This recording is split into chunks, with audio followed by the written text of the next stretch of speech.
Good morning. Hi, my name is Daniel. Welcome to the channel. I apologize for disappearing for a brief period of time. Disease has run rampant through not only my household, but it seems like everywhere around me. We have like strep going around, influenza A, influenza B, other things.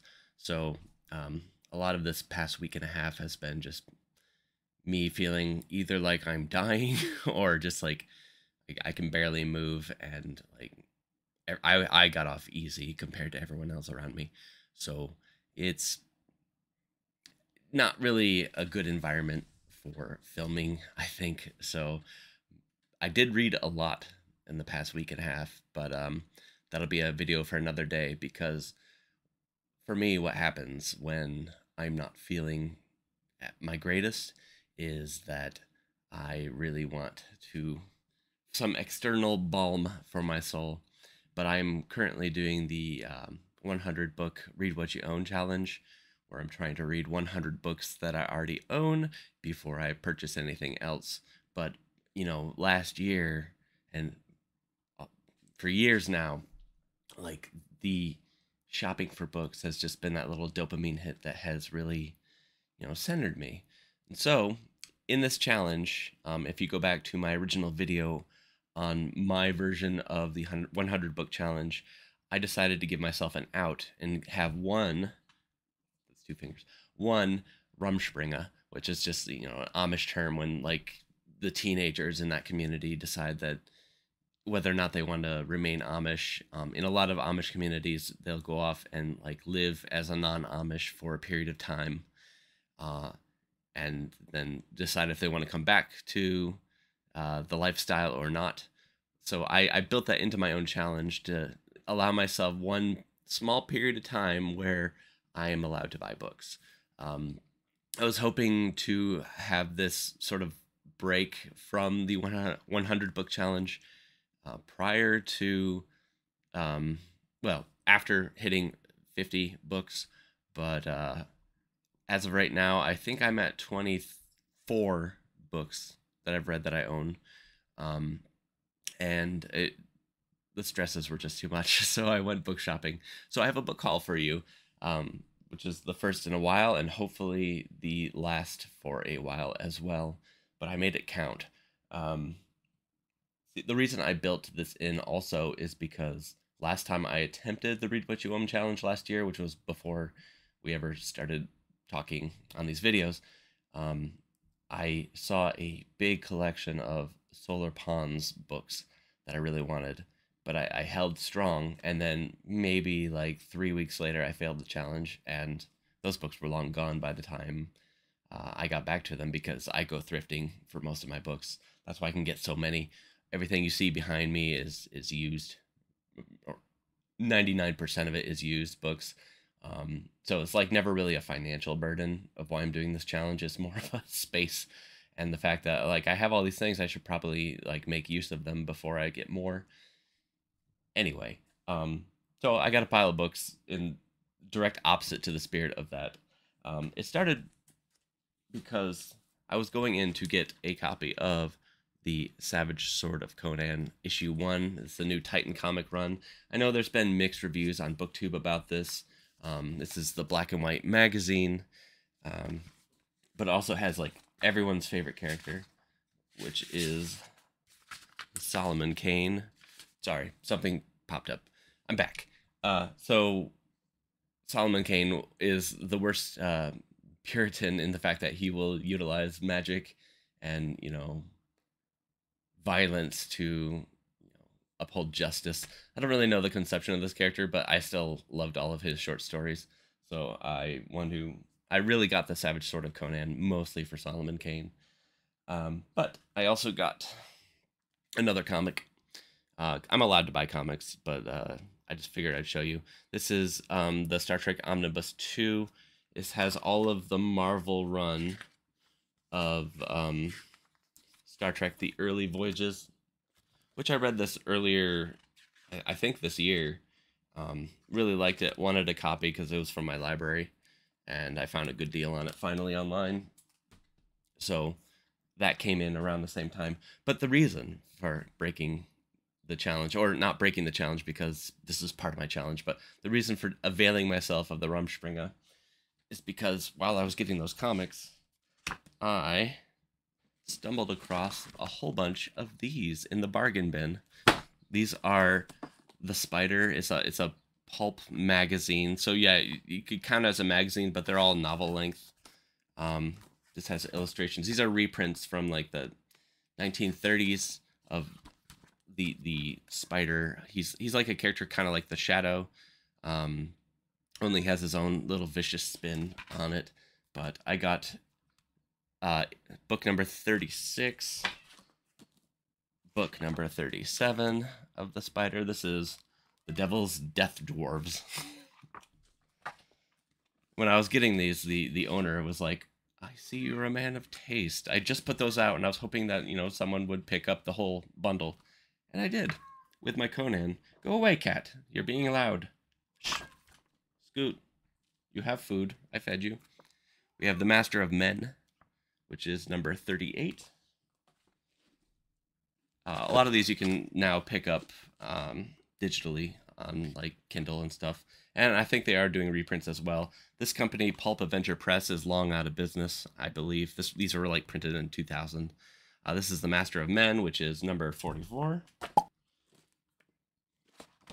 Number 46, The Man Who Ruled in Hell. Sorry, getting that ring light in there. But these were just too cool not to use my break from the challenge, because I know I'd regret it. Masters of Men, Slaves of the Black Monarch, and finally, number 85, The Council of Evil. So I have a few of these also in the digital version, so I'll probably end up start reading these, because these count for my challenge, because that's the way I built the rules, and they're nice and thin. And this is the March of the Mammoths this month, where people are trying to read longer fiction. I've done the complete opposite, but fortunately, since we've last talked with each other, I've been able to read pretty much a book a day. And you may slay a mammoth, but as a famous dwarf once said, it still counts as one. So I also got a pile of science fiction because I wanted to be prepped for Rocket Summer, which is a new event that's happening, hosted by Michael K. Vaughan on his channel, where we're reading Golden Age science fiction. This is mostly science fiction behind me, I would say, but most of it is like new wave science fiction. So, and again, this haul is also mostly new wave science fiction, but there are some Golden Age stuff in there. This one is Ace Double, so it's 2 books in one. This is Contraband from Other Space. This is also Reality Forbidden by Philip High. The only thing I dislike about these, though it is cool to like just flip them around like this, is I'd never know how to put them on Goodreads. Is it 1 book? Is it 2? I'll probably end up counting it as 1 for my challenge, but it should really count as 2. Maybe I will count it as 2. I'll get back to you on that. I also grabbed, lost some. They're all tipping over and slipping away. I've also grabbed a few Dahl Yellow Spine books. So we have Blueface by G.C. Edmondson. We have Hunters of the Red Moon by Marion Zimmer Bradley.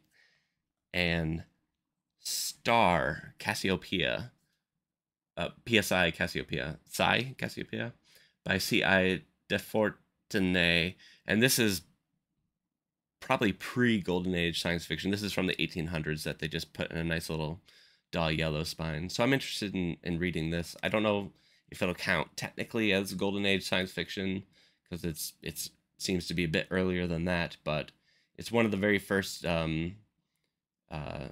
space operas, is my understanding. So might be interesting. I have a Random Black Company novel, The Silver Spike by Glenn Cook. I want to get into the series, but I wanted to have like a few on hand before I started reading them. So they'll likely not happen until my challenge is over. But Gilgamesh the King by Robert Silverberg. This is just a retelling of the Epic of Gilgamesh, probably in a more modern context. Could be interesting. Here's some Golden Age, and that's Invasion from Mars. Interplanetary stories selected by Orson Welles. The publication date on this, oh, I didn't realize there's like 154 just written right on the rocket. So someone customized this book. But this was published in 1940, so this will definitely count as Golden Age. Jules Verne, A Journey to the Center of the Earth. Some movie tie-in cover, but I love this style of book. By Perma Books. I have a few of these, and they just feel good. More Jules Verne, and that is Masters of the World. Here's some of the best science fiction of the year, according to, was it Terry Carr? Yeah, Terry Carr. So there's a bunch of these that came out. I like collecting science fiction anthologies. Recently watched a video from Steve Donahue about what science fiction anthologies you should look at. Apparently all of my Wollheim is of dubious quality, which is if you look at the cover of my YouTube page, like I have a whole bunch of the annual World's Best Science Fiction in like this nice hardback cover. I guess they get better as they go along through the years, but I'm just starting to read them now, so I'll report back on that. We have the Jargoon Pard by Andre Norton, and I think this is the first in the series. What annoying thing about older science fiction is they don't really tell you, probably for marketing reasons, like where you are in the series. So I have a whole bunch of like things in the middle. This run I got lucky with this haul and got a lot of number ones, so I won't be completely lost when I try to read these. But this is I think it's called Witch World, something like that. It's the beginning of a series, and I want to read it. I feel like I've heard of it before, but like I don't remember anything about it. We have Beyond the Black Enigma by Bart Somers. It has a really cool synopsis, but I'm not going to try to read it out to you because everything's just messed up. We have Midas World by Frederick Pohl. Gordon Dixon novel, Mission 2 Universe. The 11th Commandment by Lester Del Rey. L. Sprague de Camp, The Tower of Xanid. All right, this is a more modern book, but I loved it and I never had a copy. So this is The Ocean at the End of the Lane by Neil Gaiman. This is so cozy. And a Thieves World novel I already own, but this is a nice hardback cover. I don't know how many of these they released in hardback, but I didn't know they released any in hardback until I saw this. So now I'm like, do I want to upgrade the rest of my copies? I'm not sure. But Thieves World. And here's something I got from a little free library, but I thought I would mention it anyway. It's Sweet Francais by Irene Nemirovsky. She was to my understanding, she was a Russian Jew who fled to France right before Germany invaded in World War II. And she went to the countryside and she started writing what she planned to be 5 novels based on, what was happening around her. Unfortunately, even though she was Russian, by German standards, she was Jewish, and she was sent to the concentration camps and did not make it out. So we only have 2 semi-completed works of this 5-book run, and that's what this contains. So they're unpolished, but they are kind of important in a way where I want to read these sort of as tribute. Sounds weird, but like I want to respect her and read through this and just know what could have been. That's a bad way of explaining it. I don't know. I really have a hard time conveying the sentimentality I feel towards something like this, where I'm like, I will read your words, and I will see what you had to say at the worst time in Earth's history. I don't know. I'm tired. I'm sick. Speaking of World War II, I also got this for free. At Dawn We Slept, which is the untold story of Pearl Harbor by Gordon Prange. Prang? I don't know how you say it. There's no cover to show you, but this cost me absolutely nothing, and I really want to bone up more on my world history. Ugh. Finally, I have a few things that are mostly just upgrades, where I already had these books, but I liked these versions more. These I got at a thrift shop nearby, and if you go on Saturday mornings, you'll get all the good stuff. So yesterday I went in and found a whole bunch of like hardbacks that like normally like the resellers will go and like scan on their phones and get everything that could possibly be valuable. So I was able to beat them this one time. So we'll start with the soft covers. This is just a new copy of Brideshead Revisited by Evelyn Waugh. This is a book I'm currently reading, and so I was like, oh, this is a much cooler copy than the PBS miniseries tie-in that I have. So I just went ahead and picked it up, and I'm gonna just donate my other copy. The cover's a little flimsy. This is a UK paperback, so it costs £1.95, but it's a little flimsier, but it's so much prettier. Like, this is a really nice copy as far as I'm concerned. The other copy I have is more durable, but it was covered in like stickers, and no one likes movie tie-in editions. Here's another cool version of Wuthering Heights, also another Penguin classic. I don't know if this one is American or not. It has like the same papery quality to it, but that just might be part of the times. I'm pretty sure this might be an American copy. It doesn't matter. I love the feel of it, the look of it, so I had to get it. Here is Parsifal or The Knight's Tale by Richard Monaco. From what I tell, I can tell this is a kind of a Arthurian style story, though with a more modern twist. From what I hear, it's very dark, so we'll give it a go. Here are two Britannica great books of the Western world. I always wanted to get this full set. There's like 50 volumes, I think, depending on which edition you get. I see individuals from time to time. It would not be too hard to reassemble it. This is just like these were put together as sort of to codify like what is the canon. The editor was Mortimer J. Adler, who has written a few famous books like How to Read a Book. And he wanted to like compile like what is the Western canon, and then like sort of have like this Harvard style book of like shelf, like 5-foot shelf of greatness. That I think it was Harvard Books did something similar. But these mostly I wanted to read these because I wanted to be cultured, whatever the hell that means in an age where no one reads books anymore. But I've been assembling these essentially in the translations that I wanted.